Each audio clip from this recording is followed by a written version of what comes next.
Hello दोस्तों, आज हम पढ़ने वाले हैं आमेर का कछवा वंश। जो आमेर में शासक हुए हैं उनमें जो जो इम्पोर्टेंट रहेगा वो आज के प्रश्नों में हम देख लेंगे। बाकी शुरू करते हैं बिना किसी देरी के हमारे प्रश्न। पहला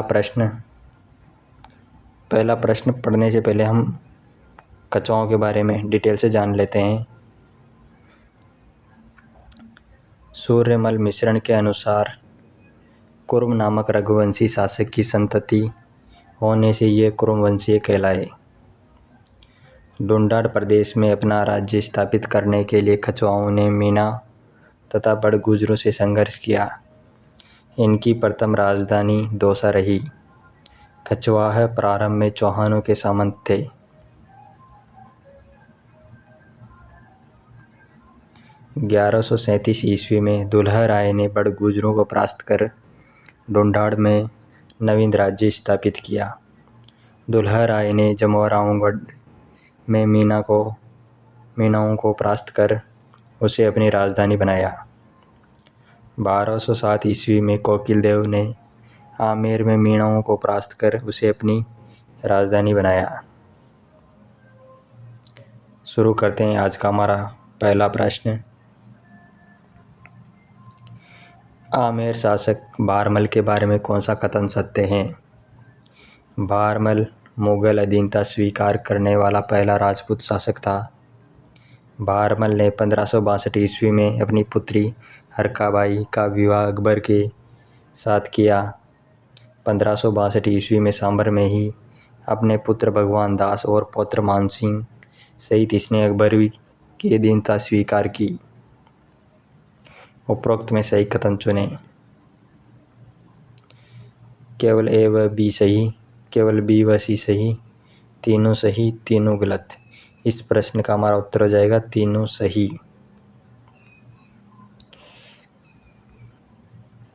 बारमल मुगल अधीनता स्वीकार करने वाला पहला राजपूत शासक था। इसने अपनी पुत्री का विवाह हरकाबाई का विवाह अकबर के साथ किया। 1562 में इसने अपने पुत्र भगवान दास और पौत्र मानसिंह सहित अकबर की अधीनता स्वीकार की। इस प्रकार पहला ऑप्शन सही, बी सही, सी सही, तीनों सही। इस प्रकार हमारा पहला प्रश्न पूरा हुआ और इसकी व्याख्या देख लेते हैं।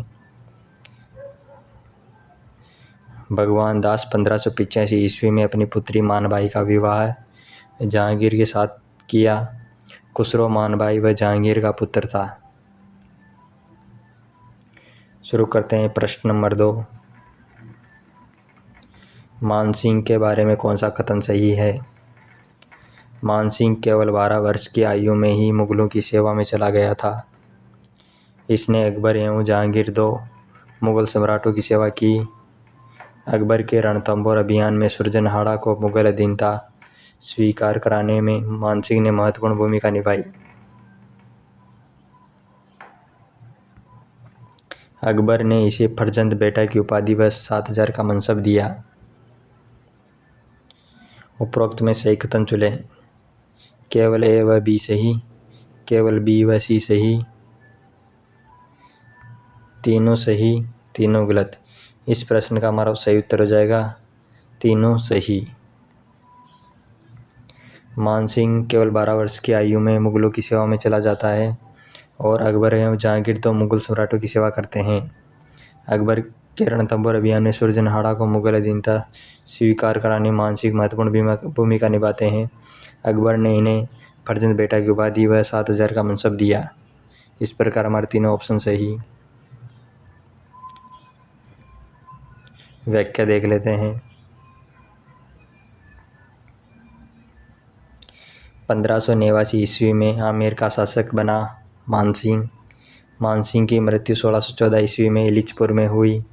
मानसिंह विद्वानों का आश्रयदाता था।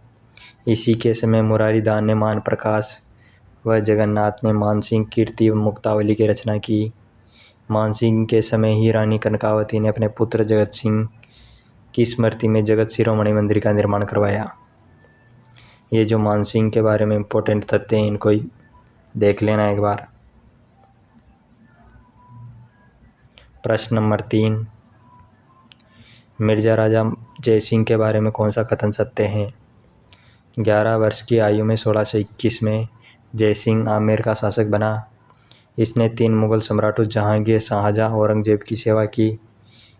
यह कवि बिहारी का आश्रयदाता था जिसने बिहारी सतसई नामक ग्रंथ की रचना की।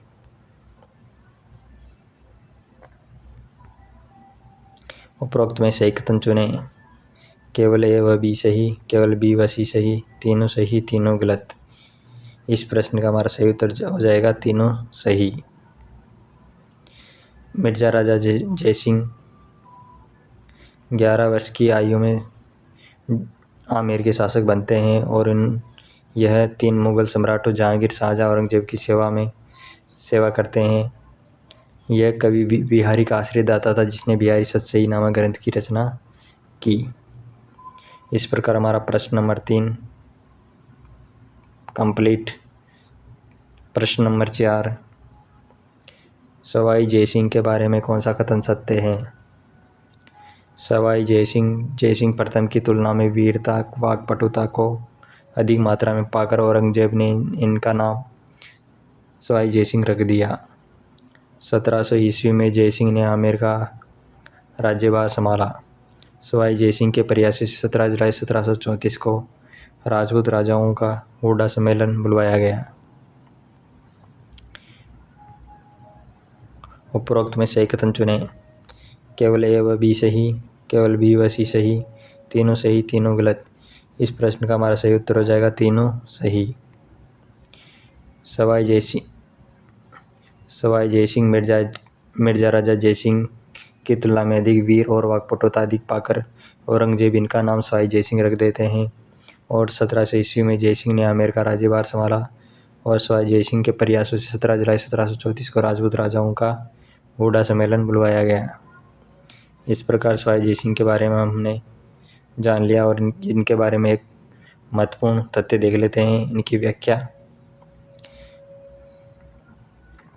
सवाई जयसिंह ने 1729 में बूंदी के मामले में हस्तक्षेप किया जिससे मराठों को राजस्थान की आंतरिक राजनीति में हस्तक्षेप करने का अवसर मिला। इसने अपने शासनकाल में 7 मुग़ल शासकों का शासन देखा। 1725 ईस्वी में सवाई जयसिंह ने नक्षत्र की शुद्ध सारणी बनवाई। उसका नाम जीज मोहम्मद शाही रखा। उसने जयसिंह कारिका नामक ज्योतिष की रचना की। जयसिंह ने जयपुर, दिल्ली, मथुरा, उज्जैन, बनारस में वेधशालाएं बनवाई। जयपुर की वेधशाला सबसे बड़ी है जिसे जंतर मंतर कहा जाता है।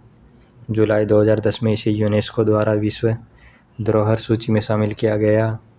जयसिंह ने बंगाल वास्तुशास्त्री विद्याधर से एक नगर का एक नक्शा बनवाया। 1727 ईस्वी में इसे जयपुर के नाम से जाना गया। यह अंतिम हिंदू नरेश था जिसने अश्वमेध यज्ञ कराया। 1734 ईस्वी में इसने जयपुर में नाहरगढ़ किले का निर्माण करवाया। इसने जयगढ़ में जयबाण तोप का निर्माण करवाया। सवाई जयसिंह ने चंद्रमहल, सिसोदिया रानी का महल, जल महल का निर्माण करवाया। सवाई जयसिंह पहले से राजपूत हिंदू शासक था। पहला ऐसा राजपूत हिंदू शासक था जिसने सती प्रथा की रोकथाम हेतु प्रयास किया। विधवा विवाह को मान्यता प्रदान करने हेतु नियम बनाए। इस प्रकार सवाई जयसिंह के बारे में महत्वपूर्ण तथ्य हमने देख लिए। इस प्रकार आज के प्रश्न हमारे यहीं समाप्त होते हैं। मिलते हैं कल नेक्स्ट वीडियो में। अगर आपको वीडियो अच्छा लगा हो तो लाइक करना, चैनल सब्सक्राइब करना। Thank you.